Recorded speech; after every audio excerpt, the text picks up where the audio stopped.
another stream. I actually thought about not streaming today because I've got home pretty late, because I had to work today, unfortunately. And now I was just eating and just, uploading everything that I wanted to upload today and doing all the things that I kind of wanted to do today, while also thinking about the fact that I maybe from time to time should also rest a little tiny bit, because it makes sense, makes sense to sometimes just not do as much as you normally do, and give yourself a bit of time and space to do the things that you really love to do. I'm very sorry, I still do have a bit of a slimy throat situation going on, which is, not that amazing. But anyway, what are we gonna go through today? I actually really do not know.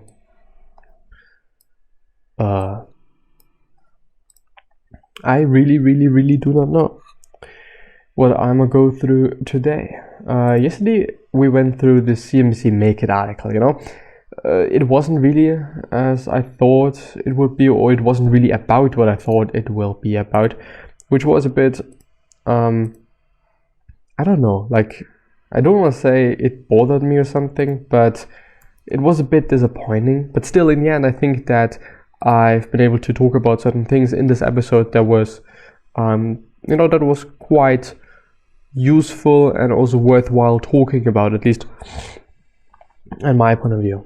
I'm actually really slimy. It pisses me off quite a bit, because I sound like, not really like I want to sound like. This is a problem. It really is. Anyway, let me see. Should I actually show you? I don't know if it is beneficial if I show you, because I'm just, searching for an article on different sites. What about Forbes? I'm still on the CNBC Make It site. I'm just reloading it. Maybe this is useful. But most often it is, I don't know. 4 book recommendations from Emma Grede, the first black woman investor on Shark Tank. Is she really the first?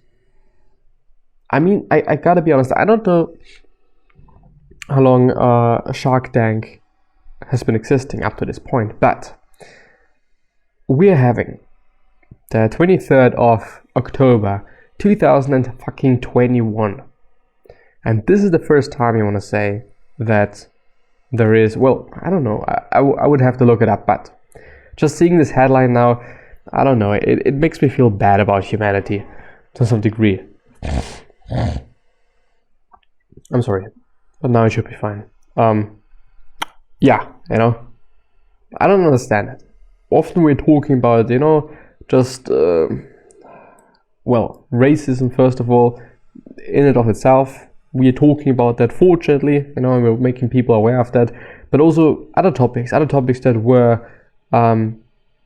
basically we haven't been talking about before, and I find it fucking amazing, that finally people are speaking up and people are speaking about those topics that are actually important and actually just worthwhile talking about, and not about some stupid shit that nobody cares about. But still, apparently, we are not as developed as I would hope we are, basically. Forbes Billionaires 2021. Is this important? The richest in 2021. Guess whose face I can see here? May or may not be Jeff Bezos. I would actually really have to show you. There we go. There we have Jeff Bezos. But you can't see my mouse. Now you can. Well, Jeff Bezos, ladies and gentlemen, wonderful person. Well, I don't know. I don't know him. It would actually be kind of interesting to know him personally, so that one can also actually decide whether he is a good person. Well, anyway, let's actually see. Overall, age.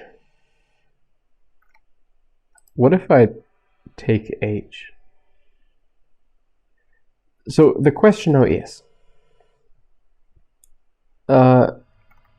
age in terms of what? Age in terms of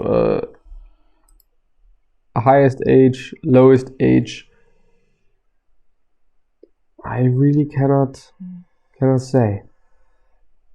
Oh, I think this means that the first person here is the youngest one and the very bottom is the oldest one. So apparently, as far as I can tell at least, the youngest person is having a net worth of 2 billion. I would actually really like to look this person. Oh no, let me rephrase that.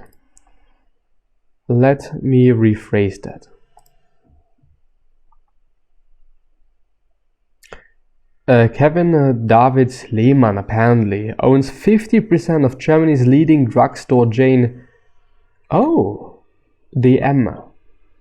Drogeriemarkt. Actually, well, we're also having it in Austria here. I really actually do like it. Sometimes you get pretty cool things for quite a good deal, but which brings over 12 billion in annual revenue. But still, am I doing things wrong? So this may be the youngest then. Kevin David Lehmann. No, I'm not gonna look him up. Germany. Well, actually pretty interesting. And he's ranked 925. Think about it. Being ranked 925 with a net worth of 3.3 billion. Even though I do think, if you think about the fact that here, this person, who seems to be extremely young, but what happened there? Pretty interesting. Alexandra Andresen and her sister Katharina, 1 year her senior, each inherited 42% of the family-owned investment company Third. Well, which makes them pretty fucking rich apparently. Both now are having a goddamn net worth of 1.4 billion. Well, what am I gonna do with this money? I wouldn't know. I really wouldn't. But still, think about what I want to say is, if you think about it statistically, it really does make sense that all those people that are having at least a billion, they are just really close together. What I want to say is, okay, we have Kevin David Lehmann here with a net worth of 3.3 billion on rank 927. 5. I think it is 5. I can't actually read it. But Alexandra Anderson, that is just having a third of this net worth, which, you know, is still really a lot. 1.4 billion is still really a lot. But she is on rank 2141. So what I think is, if you're having 3.5 billion, you're probably going to be just in the 700 or 600 quite. I would assume, I would think, I don't know. But nevertheless. Reset filters. So the first one is Jeff Bezos, and the second one is already Elon Musk. I really didn't know about that. I didn't think that Elon Musk is so wealthy and that he's so close up to Jeff Bezos.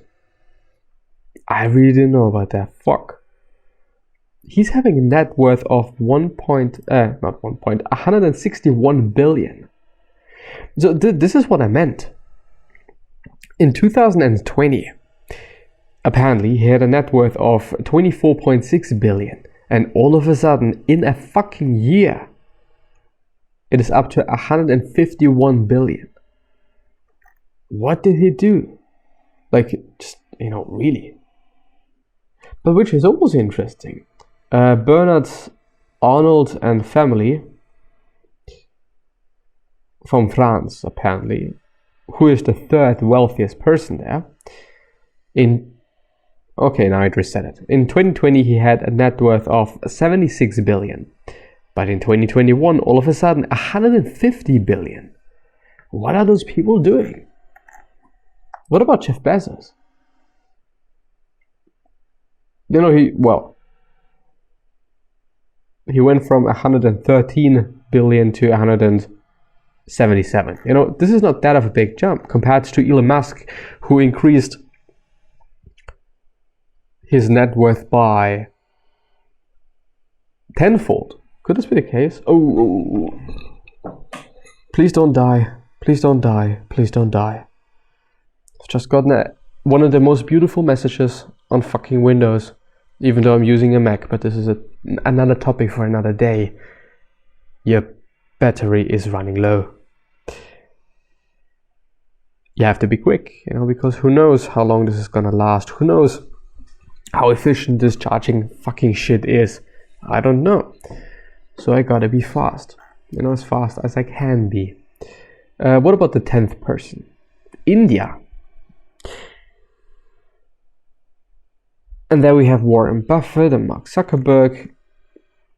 I do want to go through the countries. I want to read them pretty quickly. United States, France, United States, United States, United States, United States, United States, United States, India, Spain, France, China, United States, China, and so on and so forth. Anyway, let's actually see if there's an article that is actually useful and worthwhile going through. Because who knows, maybe there is something. Bill Gates' rank on the Forbes 400 is the lowest it's been in 30 years.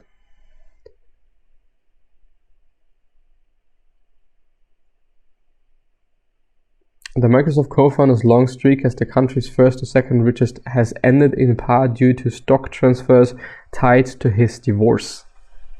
I didn't know about his divorce. You know, they always seemed so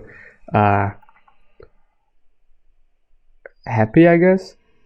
But I do want to point out, divorcing at such an old age must be one of the most horrible things that actually could happen to you.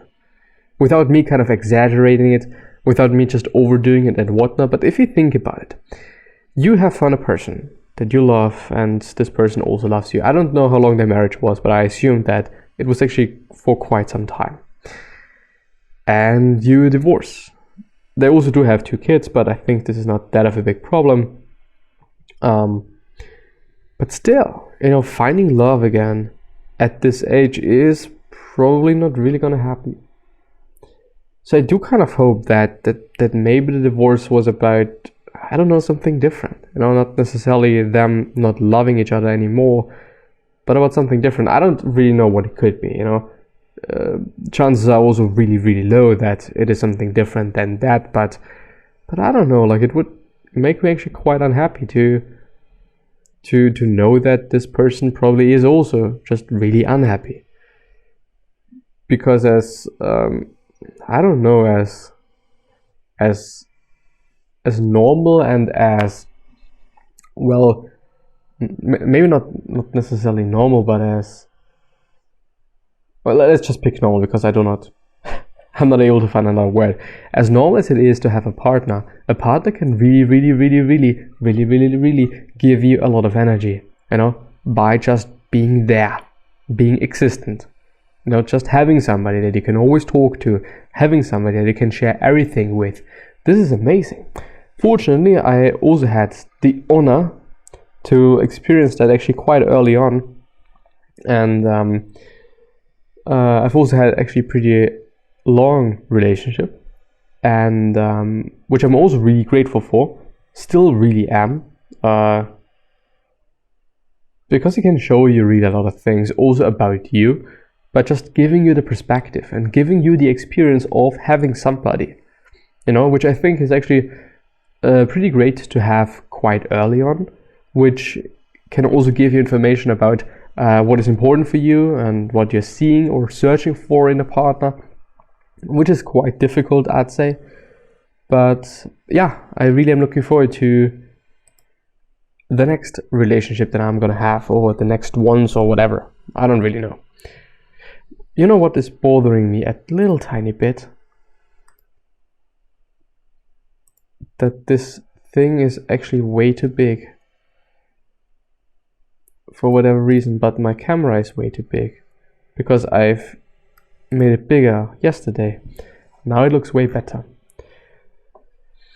Top 10 jobs in Austria. Well, this is an ad, but it looks very, very, very well placed here. Anyway, let's see how Etsy is giving AI to its army of 5 million artisan entrepreneurs to build the anti-Amazon. I don't think that this is gonna happen. Amazon is more or less a monopoly, or has a monopoly on this market, and for good reason, because at my point of view, they are doing a really, really, really good job at whatever they're doing. It really is insane. They understand the customer, they understand the people, they understand what they want to have and what they don't want to have and whatnot, and so it just really makes sense from a logical point of view on that they are doing very well, you know, because it just makes sense. You know, if you are working with customers or for customers in the end, and you're able to understand them and give them what they want to have, well, of course, you're gonna make more money. Well, of course, you're gonna do quite well.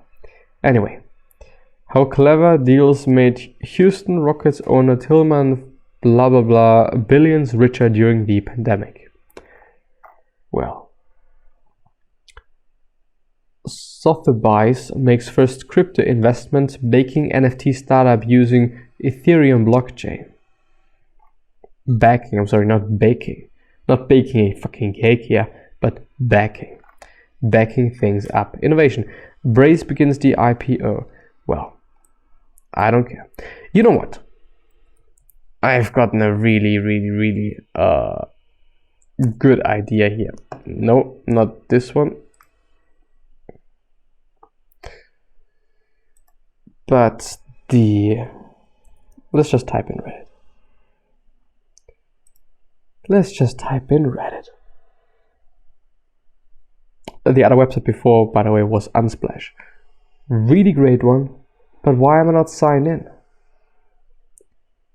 This does not make any sense, to be honest. I would have loved to see just my feed, please. Anyway, Stoicism. Let's just go through the Stoicism subreddit. Stoicism.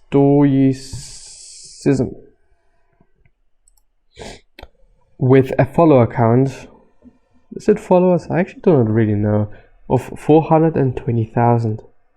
Is this important to notice and to say and to know? Yes, it really is. Why? Just because. Let's see. Because I'm just having... Can you see this? It's actually very useful. The... what is this shit called? Stream Manager / Stream Dashboard, whatever. Please go on walks. If you feel like you're struggling or seeking something that you just can't find, go for a walk. Be silent. Just think. It is so important. I think going for a walk is actually... Well, it basically makes sense that it is beneficial. We were designed to move and walk, you know, not sit. And so it just makes sense. Without me actually knowing anything scientific about that, anything, well, not necessarily, but of course it is healthy and whatnot, but it might also just it might also do something to your hormones, your hormone level, dopamine, whatever it might be. I don't fucking know, but it might just do something about it, because as I said, we were designed to walk and to move and do things, you know, not sit around, not lie around or lay around and whatnot, you know. But I do not want to say that this is our purpose, like, you know, we were designed to walk as our singular purpose, because it probably isn't, you know. It more or less is reproduction, I would argue. Anyway, I am filled with rage. I'm starting to get control of my negative thoughts by reading the Feeling Good book by David D. Burns. I can't seem to get past his chapter on anger. He writes that my perceptions of situations are what make me angry. Yes, this is the case. But then why should anyone claim responsibility for anything? Like if I insult someone and they get upset, if they made themselves upset. I have no responsibility for their feelings. Also, it makes no sense if someone was being homophobic or racist or something, because you can't say it's just someone perceiving it as homophobia or racism. No, this is not really the point. You know, it's not really the point that basically everything is your fault. If somebody is being racist, and this is a fact that he or she is doing so or is being so, then it is about you getting upset, you know? It's not about the other person, but it is rather about you, you know, your reaction to it. If you get upset because somebody is racist, then it is your fault. You are getting upset, you know? As well as all the other things, you know? If somebody insults you, well, you have just, basically you got mad then afterwards, you know? You don't have to. This is basically something that we quote-unquote choose. Of course, it is not easy. Of course, it is way easier to talk about it like that, but in the end, it is the case. There's always, as Viktor Frankl pointed out, you're having a situation, then there is a bit of a gap, and then there is your reaction. And in this tiny fucking bit of gap, you can decide on what your reaction is gonna be. You know, whether it is about saying something, whether it's about doing something, or you feeling something. In the end, we can choose to do so. Probably though, this may not be a direct path. What I mean is, okay, there is something happening, there is the gap, and you get mad, you know? You can't necessarily quote-unquote choose to get mad, but rather in this little tiny gap, you can think and kind of transform this whole story into something different that is not letting you get mad, if you know what I mean. I guess this is actually more the case, because of course, like sometimes there's also some chemical things going on that actually make you feel bad, but I would also argue that this might stem from the brain and then your thoughts quiet. So I guess in the end, it would actually be pretty useful to use this tiny little gap, or even make the little tiny gap a bit bigger and way bigger for you to think, you know, and actually think you out of getting mad, or think you out of doing something that you're gonna regret later on, and think you out of behavior and situations and feelings that do not really serve you and are just hindering you from feeling good and basically living your life. With this thought that I'm actually pretty happy with, I'm gonna end the episode and therefore also the stream. As you can now hear, my voice, my nose is fully blocked for whatever reason. I don't understand. But anyway, I'm gonna see you the next time, so bye bye. Have a good day or weekend. Day.